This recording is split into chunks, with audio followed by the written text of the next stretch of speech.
तो मैंने आज ये तो देख लिया, अगर आपके पास पैसा हो तो आप एफआईआर भी बदल सकते हो, और इस चीज़ को प्रूव करूंगा। पर उससे पहले लड़ाई किस बारे में हुई, क्यों हुई, हम इस बारे में बात नहीं करेंगे। मैं सीधा पॉइंट पे बढ़ता हूँ। एलविश ने जो लोकेशन दी थी वो उसके घर की लोकेशन थी, या फिर किसी के तो घर की लोकेशन थी। और मेरा इंस्टिंक्ट बोला कि मुझे उसे अपने लोकेशन में बुलाना चाहिए, जो एक पब्लिक लोकेशन हो। अब मेरे को यही था भाई कि जो भी गलतफहमी है डिबेट से सॉल्व करो। अगर आपको लगता है आप सही हो तो आप डिबेट करो, मेरे को लगता है मैं सही हूँ, मैं डिबेट करूंगा। तो कुल मिला के शब्दों से ही जीतना था इस चीज़ को। और मैंने पूरी तैयारी की थी। मैंने वहाँ पे सोफा वोफा सब लगाया था कि जब एलविश भाई आएंगे तो वहाँ बगल में बैठेंगे, ये वो फलाना ठिकाना। लेकिन जैसे ही वो आए, एक तो अटैक करना शुरू कर दिया, ऊपर से बहुत सारे बंदों के साथ आए। ऊपर से ये भी नहीं था कि वन ऑन वन फाइट हो, उसके साथ उसके कुछ बंदे थे, वो भी मदद कर रहे थे उसकी। इस तरीके से मदद कर रहे थे कि मैं कुछ कर ही नहीं पा रहा था, क्योंकि मेरे को दो तीन लोगों ने पकड़ लिया था अगल बगल से। अब जब लड़ाई हुई, लड़ाई के बीच में ही एल्विश ने मेरे को लगभग ये अपने घुटनों से नाक पे मारा, कई बार हाथों से मेरे सिर्फ मुंह पे मारा। और जब मारा उसके बाद उसने बगल से एक फ़ोन भी उठाया जो दूसरे एंगल पे रिकॉर्डेड है, और फ़ोन से मेरे स्पाइन पे मारा। और आप सभी को पता है अगर स्पाइन पे गलती से भी स्पाइन टूटता है तो आप ज़िंदगी भर के लिए लावारिस हो सकते हो, अपाहिज हो सकते हो। तो उसके बावजूद उसने मारा मारा। और उसके बाद उसने क्या किया, जान से मारने की धमकी भी दे दी। अब जान से मारने की धमकी एक दो बार नहीं दी, मल्टीपल टाइम्स दी। कम से कम जितना मुझे पता है 3 बार तो दी ही थी उसने धमकी जान से मारने की। और ऑफ कैमरा भी उसने कई बार जान से मारने की धमकी दी। अब ये सब होने के बाद जब लड़ाई वड़ाई खत्म हो गई, तो उसके बाद वो वापस जा रहे थे, तो वो जो बंदे लाया था उनमें से कुछ बंदे मेरे को, मतलब होता है ना एक प्यार से धमकाने वाला सीन, कि भाई सॉरी बोल दे, क्यों ले रहा है पंगे, ये वो। भाई मैं तो अपने चीज़ों पे अटल था। मैंने बोला मैं सॉरी तो नहीं बोलूँगा, क्योंकि मैंने गलती तो की नहीं है। उसके बाद एल्विश ने भी थोड़ा ट्राई किया था सॉरी बुलवाने के लिए, लेकिन मैंने उसको भी सॉरी नहीं बोला। और ये सब जब हुआ तो शुरू में मेरे को लगा मेरे को सिर्फ यहाँ चोट आई है, क्योंकि मेरे को कहीं पे भी दर्द फील नहीं हो रहा था। तो मेरे को शुरू शुरू में सिर्फ यहाँ चोट आई। उसके बाद 1 डेढ़ घंटे बाद मेरे को यहाँ पे दर्द होना शुरू हुआ, और फिर 2 से 3 घंटे बाद मेरे पूरे स्पाइन में दर्द होना शुरू हुआ। और इस तरीके से हुआ कि मैं सो ही नहीं पाया। सुबह 4 बजे मैंने सोने का ट्राई किया था, मैं दोस्त के घर साकेत गया हुआ था। मैंने सोने का ट्राई किया, अनफॉर्चुनेटली मैं दर्द से सो ही नहीं पाया। उसके बाद हम जब दर्द हो रहा था तो हम गए वहाँ पे मैक्स हॉस्पिटल साकेत के, मेडिकल निकलवाने। तो उन्होंने मना कर दिया, विदाउट एफआईआर नहीं होगा। तो मेरा यही था, मेरा दिमाग शॉक में था, एफआईआर हमने की नहीं थी। फिर हमने डिसाइड किया कि दोपहर के 12 बजे के आसपास हम एफआईआर करेंगे लॉन्च, और उसके बाद मेडिकल करवा लेंगे पुलिस की मदद से ही। तो हम गए एफआईआर करने।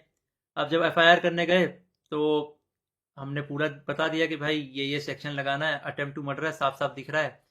तो वो जो एसएचओ थे उन्होंने बहुत अच्छे से बात की। उसके बाद एसएचओ अपने इंस्पेक्टर के फ़ोन में कॉल करते हैं, बोलते हैं कि पूरा इसको ना पब्लिक मत करना, गुप्त तरीके से रखना, हम लोग गुप्त तरीके से लड़ेंगे।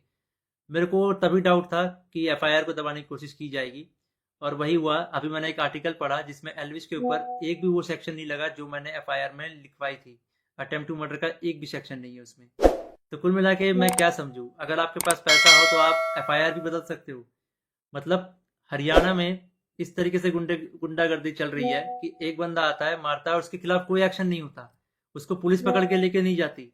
यहाँ पे इस बात को 24 घंटे हो चुके हैं, और वो बंदा अभी हंस रहा होगा कि उसको कोई पकड़ के नहीं ले गया, उसको फर्क ही नहीं पड़ा होगा। मैं हरियाणा के सीएम खट्टर जी से रिक्वेस्ट करना चाहूंगा कि इस गुंडे अलविश यादव को अरेस्ट करवाओ। इसका बैकग्राउंड बहुत खराब है, जिस तरीके से ये यूथ को इंस्पायर कर रहा है, वायलेंस को प्रमोट कर रहा है, उससे साफ साफ पता लग रहा है यूथ बहुत गलत वे में मोटिवेट हो रही है इससे। और ये चीज़ बहुत ही खराब है। तो खट्टर जी, मैं इंडिया के कानून पे बहुत भरोसा करता हूँ, लेकिन अगर यहाँ पे नाइंसाफ़ी हुई तो एक तरीके से बहुत सारे लोगों को ये तो समझ में आ जाएगा कि इंडिया का कानून सिर्फ गरीबों के लिए बना है, अमीरों के लिए नहीं बना है।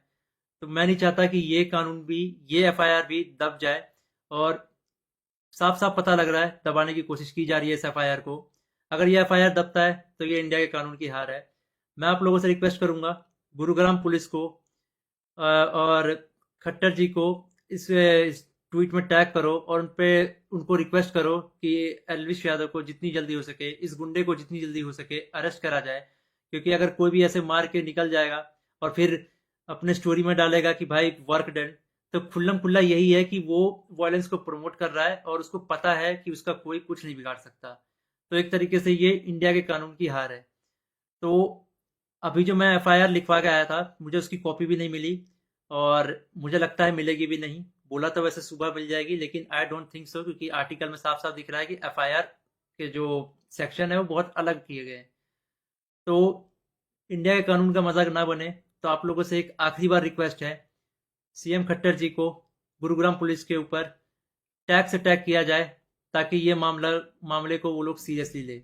इन द एंड अगर इस बीच में मुझे कुछ भी होता है, मेरे पे कोई भी जानलेवा हमला होता है, इसका जिम्मेदार एलविश यादव होगा, या फिर उसके दोस्त होंगे, या फिर गुरुग्राम पुलिस होगी जिसने मेरे एफआईआर को पूरा का पूरा बदल दिया और पता नहीं क्या एफआईआर लिख दिया।